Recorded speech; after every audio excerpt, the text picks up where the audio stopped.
Assalamualaikum warahmatullahi wabarakatuh. Di sini saya akan menjelaskan tentang fungsi-fungsi manajemen atau PAC dari PT Unilever Indonesia. Ini merupakan tugas saya dari mata kuliah pengantar manajemen. Sebelum itu saya akan perkenalkan diri. Nama saya Tri Apriliani Darmawan dari kelas Manajemen E Fakultas Ekonomi dan Bisnis Universitas Negeri Makassar. Alam saya di Jalan Ontalama Kota Makassar. Motto saya, enjoy all challenge of life for a good future. Seperti yang kita ketahui, POAC merupakan sebuah prinsip manajemen organisasi yang pertama kali diperkenalkan oleh George L. Kelly yang terdiri dari planning, organizing, actuating, and controlling. Planning merupakan sebuah proses menyusun suatu kerangka kerja yang objektif guna untuk mengejar tujuan yang ingin dicapai suatu perusahaan. Kemudian organizing ialah kegiatan pembagian tugas pada orang-orang yang terlibat dalam aktivitas organisasi sesuai dengan kompetensi SDM yang mereka miliki. Kemudian actuating yaitu mengimplementasi rencana ke dalam bentuk aksi menjadi langkah penting untuk mencapai sukses dalam bisnis. Kemudian controlling yaitu aksi yang dilakukan untuk memastikan apakah alur kerja bisnis yang dilakukan berjalan sesuai rencana. Baik, kita akan masuk ke pembahasan penerapan POC PT Unilever Indonesia. Yang pertama yaitu planning atau perencanaan. PT Unilever Indonesia membuat banyak orang ingin sekali bergabung dengan perusahaan besar ini. Mereka membayangkan betapa kesejahteraan dijanjikan oleh PT Unilever kepada para pekerjanya. Hal itu dikarenakan PT Unilever memang tidak main-main dalam memilih pekerja yang akan berkarir di perusahaannya dengan menggunakan sistem manajemen SDM yang tepat. Manajemen sumber daya manusia atau SDM adalah suatu cara yang dilakukan untuk mengatur peranan tenaga kerja agar efektif dan efisien, sehingga dapat bersama-sama mencapai prestasi karir yang maksimal. Manajemen SDM sengaja dibentuk untuk mengingatkan nilai tenaga kerja dalam sebuah perusahaan yang merupakan manusia. Bukan hanya sekedar mesin yang hanya bekerja melakukan segala tugas untuk perusahaan, tetapi di sini tenaga kerja memiliki hak-hak yang diterima dan dinikmati. Manajemen SDM di sini secara langsung akan mempengaruhi setiap sumber daya manusia dalam sebuah perusahaan itu sendiri. Perencanaan fungsi manajemen SDM PT Unilever Indonesia adalah perusahaan yang terkenal dengan manajemen SDM-nya yang mumpuni.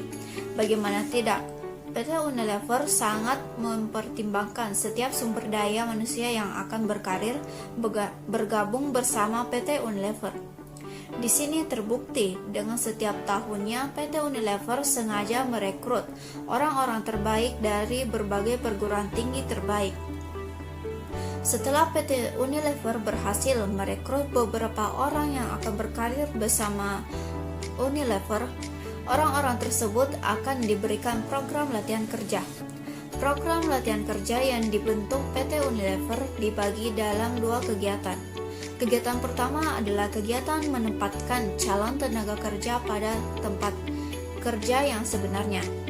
Di tempat tersebut, calon tenaga kerja akan dilatih cara bekerja yang benar langsung pada target, tetapi dengan didampingi pembimbing yang sudah sangat kompeten. Kegiatan kedua yaitu ceramah seperti perkuliahan mengenai seluk-beluk berkarir di PT Unilever. Seleksi tenaga kerja untuk mencari sumber daya terbaik yang dilakukan PT Unilever ini terbukti membuat perusahaan mampu menilai secara keseluruhan mana tenaga kerja yang kompeten dan berpotensi. Keberhasilan program latihan kerja ini juga dinilai dari bagaimana pembimbing menilai kemampuan adaptasi calon tenaga kerja dalam mengikuti budaya bekerja di PT Unilever. Pada intinya, teknik manajemen SDM PT Unilever terbagi menjadi 3 hal. Yang pertama, pengadaan, yaitu proses rekrutmen dan orientasi seperti program latihan kerja yang telah dijelaskan sebelumnya. Kemudian penggunaan, itu proses sinkronisasi antara kemampuan sumber daya manusia dengan tugas apa yang akan menjadi tanggung jawabnya. Kemudian pemeliharaan, yaitu bagaimana PT Unilever menciptakan lingkungan kerja yang nyaman. sehingga karyawan juga dapat merasa puas bekerja bersama PT Unilever. Keberhasilan PT Unilever dalam menomorsatukan manajemen SDM terbukti dari berhasilnya PT Unilever meraih penghargaan dari Jepang untuk pelaksana produktif total maintenance dan berhasil terpilih sebagai salah satu dari 20 perusahaan terbaik di dunia. Kepedulian PT Unilever terhadap sumber daya manusia yang berkarir bersama di perusahaan Unilever di atas dapat diberi suatu apresiasi sendiri. Maka dari itu, semakin banyak pula lah orang-orang yang terbaik yang ingin berkarir di PT Unilever. Kemudian, organizing. Unilever Indonesia didirikan pada tanggal 5 Desember tahun 1933 sebagai Chief Fabricant and Filever. Pada 22 Juli 1980, nama perusahaan diubah menjadi PT Lever Brothers Indonesia. Dan pada tanggal 30 Juni 1997, nama perusahaan diubah menjadi PT Unilever Indonesia. Unilever Indonesia mendaftarkan 15% dari sahamnya di Bursa Efek Jakarta dan Bursa Efek Surabaya pada tahun 1981 dan mempunyai lebih dari 1.000 supplier. Di Indonesia, Unilever bergerak dalam bidang produksi sabun, deterjen, margarin, minyak sayur, dan makanan yang terbuat dari susu, es krim, makanan dan minuman dari teh, produk-produk kosmetik, dan produk rumah tangga. Pembagian struktur organisasi PT Unilever Indonesia dapat diketahui pembagiannya berdasarkan pada produk yang dihasilkan oleh masing-masing divisi dan juga dibagi berdasarkan fungsionalnya. Berikut adalah perinciannya. Pembagian pertama adalah berdasarkan pada produk yang dihasilkan. Yang pertama, Director Food adalah orang yang mengatur segala kegiatan yang berkaitan dengan produk makanan yang dihasilkan Unilever. Yang kedua, Director Ice Cream adalah orang yang mengatur segala kegiatan berkaitan dengan produk ice cream yang dihasilkan Unilever. Lanjut, pembagian kedua adalah berdasarkan fungsionalnya. Yang pertama, Chief Financial Officer adalah orang yang mengatur segala kegiatan berkaitan dengan semua keuangan yang ada pada Unilever. Yang kedua, Home and Personal Care adalah orang yang bekerja mengurusi semua yang ada dalam perusahaan berkaitan dengan individu kepegawaian. Yang ketiga, Supply Chain adalah bagian untuk mengatasi permasalahan bahan baku. Yang keempat, Customer Development adalah bagian untuk mengurusi tentang masalah customer, merangkul customer sebanyak-banyaknya. Yang kelima, Human Resource and Corporate Relation adalah bagian untuk human resource dan hubungan antar perusahaan atau orang yang bekerja sama dengan perusahaan. Karena Unilever adalah learning organization, maka sharing antar divisi boleh dilakukan, tidak mengenal struktur organisasi. Akan tetapi, permasalahan intern di dalam divisi ini harus diselesaikan per divisi secara urutan struktur organisasi. Kemudian, Equating.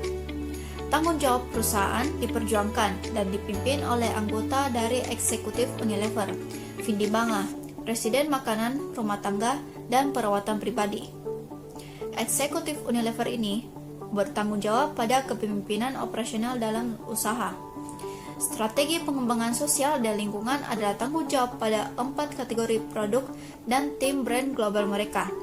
Kategori ini antara lain rempah-rempah, saus dan krim oles, es krim dan minuman, perawatan pribadi, dan perawatan rumah tangga. Dilakukan di beberapa perusahaan operasional. Kami meliputi 3 area, yaitu Amerika, Eropa Barat, dan Asia, Afrika dan Eropa Tengah dan Eropa Timur. Dibuat dan tindakan dikoordinasi oleh tim kepemimpinan penanggung jawab perusahaan, isu kesinambungan dan kemitraan atau KRIPS. Tim ini terdiri dari pemimpin senior dari seluruh bisnis yang bertemu secara teratur dan dipimpin oleh anggota eksekutif Unilever, Vindi Banga. Tata kelola sebagai tanggung jawab corporate citizen didukung oleh Komite Tanggung Jawab dan Reputasi Dewan. Tugas dari tim kepemimpinan KRIPS adalah mengevaluasi strategi untuk memastikan sejalan dengan bisnis perusahaan Unilever dan memprioritaskan kesinambungan. Hal ini juga berarti mengawasi hubungan kerjasama global. CRIPS terdiri dari para pemimpin dari kategori makanan dan rumah tangga dan perawatan pribadi. Tanggung jawab korporat kami, brand perusahaan, R&D, supply chain, manajemen isu, dan fungsi hukum. Kemudian controlling. Semakin besar perusahaan, maka semakin kecil risiko yang harus dihadapi oleh perusahaan. Oleh karena itu, perusahaan harus mengawasi dan mengendalikan aktivitas perusahaan untuk mendelegasikan wewenang kepada setiap karyawannya, sehingga dibutuhkan suatu sistem pengendalian yang memadai. Kegiatan penjualan memerlukan suatu pengendalian intern yang memadai, agar pelaksanaannya tidak menyimpang dari kebijakan yang sudah ada dan dari kegiatan operasionalnya, guna mempertanggungjawabkan atas segala kegiatan yang sifatnya operasional. Melihat begitu pentingnya penyelenggaraan aktivitas yang sifatnya operasional, maka diperlukan instrumen yang mampu memberikan penilaian dan jaminan akan efektifnya suatu kegiatan operasional, yaitu untuk menjaga kekayaan perusahaan. Maka diperlukan sistem pengendalian intern untuk setiap penjualan untuk pencapaian tujuannya. Baik, itulah tadi pemaparan penerapan POAC perusahaan dari PT Unilever Indonesia. Sekian dan terima kasih. Mohon maaf apabila ada kekurangan dari yang saya sampaikan. Semoga bermanfaat bagi pembaca. Wassalamualaikum warahmatullahi wabarakatuh.